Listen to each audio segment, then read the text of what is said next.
Você está no canal Eu Estudo a Lição com o pastor Samuel Camilo. Hoje é terça-feira, dia 31 de maio de 2022.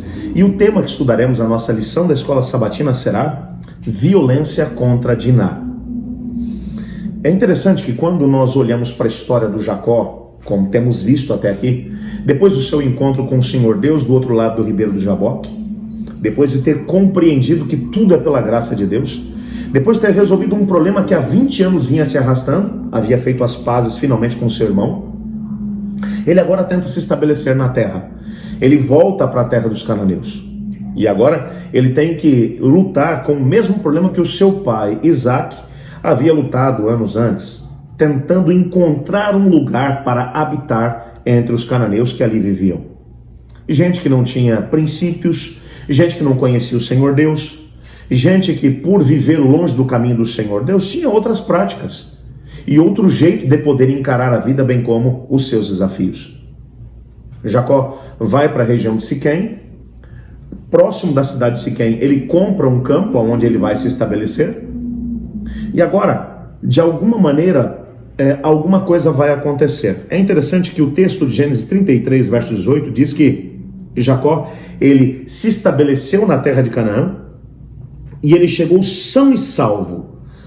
A palavra hebraica que é traduzida aqui como são e salvo, ela pode ser traduzida também como estar seguro, estar completo, estar em paz. E é usada pela primeira vez em toda a jornada do Jacó até aquele presente momento. Ele estava seguro, ele estava completo, ele estava em paz. Os problemas que o haviam atormentado durante 20 anos estavam agora finalmente resolvidos. Mas como se estabelecer no meio dos cananeus? Ele compra um pedaço de terra, se estabelece ali, e agora vai começar a estabelecer a sua vida. Começa a trabalhar com a agricultura, com a pecuária, que era o que era o meio de vida deles, era o que eles sabiam fazer, ele e os seus filhos, e a vida vai seguindo. Entretanto, com o passar do tempo, o que vai tendo lugar nessa experiência é exatamente essa proximidade dos cananeus em relação a ele. Diná, a sua única filha, em determinado momento vai até a cidade, ela tem algum tipo de relacionamento que não sabemos como é que isso acontece, os detalhes não aparecem no texto. O que sabemos é que o príncipe daquela cidade, Siquém, acaba cometendo um ato odioso contra Diná. Diná é estuprada por Siquém. Existem alguns contrastes aqui nessa história.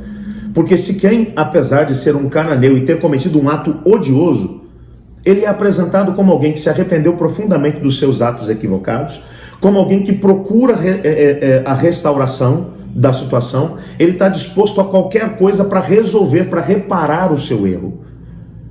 Ele parece ter algumas atitudes que não se associam muito bem àquilo que seria o perfil dos cananeus. Por outro lado, por mais que Simeão e Levi, filhos de Jacó, irmãos de Diná, pudessem parecer indivíduos tementes a Deus, que conheciam a Deus de Israel, indivíduos que estavam realmente preocupados em seguir as orientações do Senhor Deus, eles, por exemplo, não queriam nenhum tipo de mistura entre o povo de Deus e os cananeus. Não, esse tipo de casamento misto não funciona. Ou vocês aceitam o nosso Deus, ou então não tem como a gente se misturar, porque Siquém agora vai propor casamento para com Diná. E eles agora, que são o povo de Deus, eles usam os artifícios humanistas, que faziam parte lá de Babilônia, de novo, lá de Babilônia, e que haviam migrado para a terra de Canaã. Os cananeus viviam o mesmo sistema centralizado no ser humano. E agora, os filhos de Jacó é que vão usar de estratagema.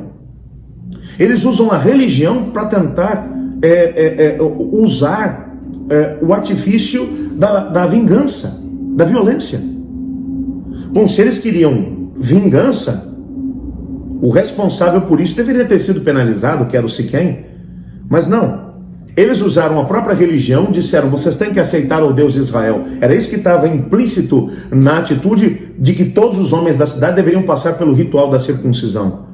Toda a cidade aceitou o Deus de Israel, estavam dispostos a aprender sobre o Deus de Israel e a viver da experiência do Deus de Israel. Aquilo que parecia ser uma grande vitória foi completamente transformado numa tragédia quando Simeão e Levi atacam de forma furtiva a cidade, quando todos os homens ainda estavam enfraquecidos por causa do ritual da circuncisão, e matam todos os homens da cidade, saqueiam a cidade, fazem as mulheres e servas e levam todas elas, bem como seus rebanhos e toda a cidade, de volta para o acampamento.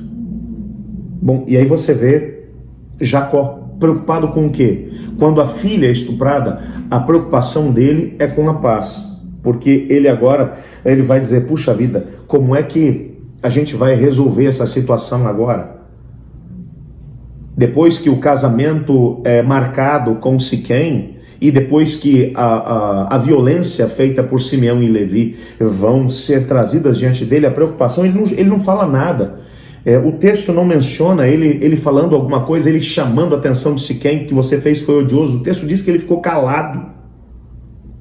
E quando os dois filhos fazem essa situação toda, quando ele vai falar em Gênesis 34, verso 30, ele diz, vocês me criaram um problema e me fizeram odioso entre os moradores dessa terra, entre os cananeus e fariseus.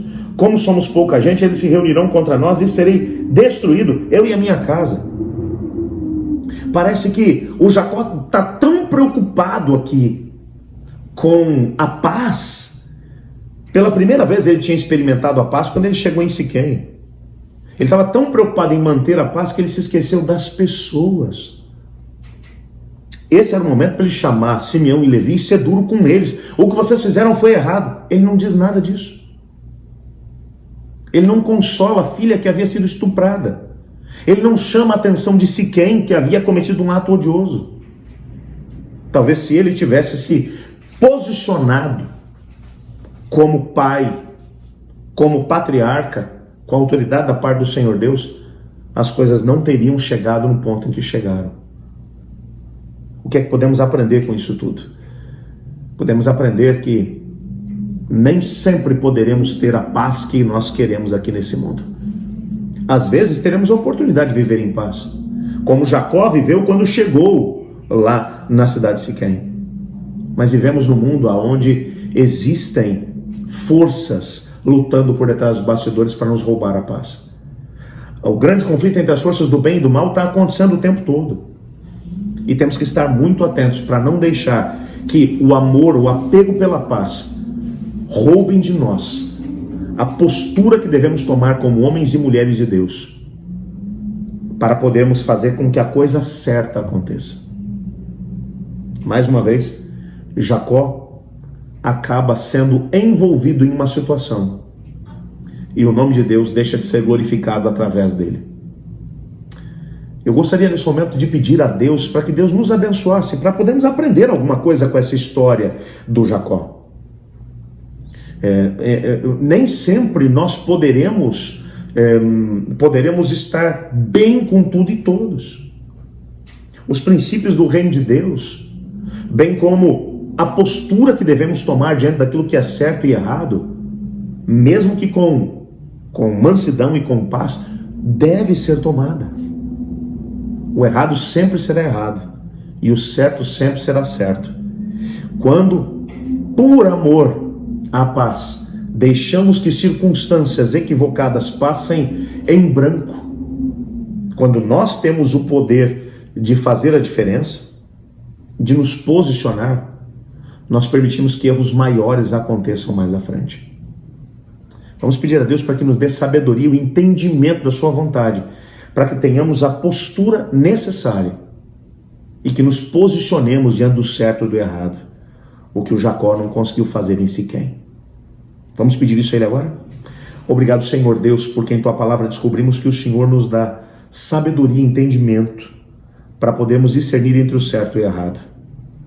Ajuda-nos, Pai, a nos posicionarmos quando as circunstâncias exigirem isso de nós.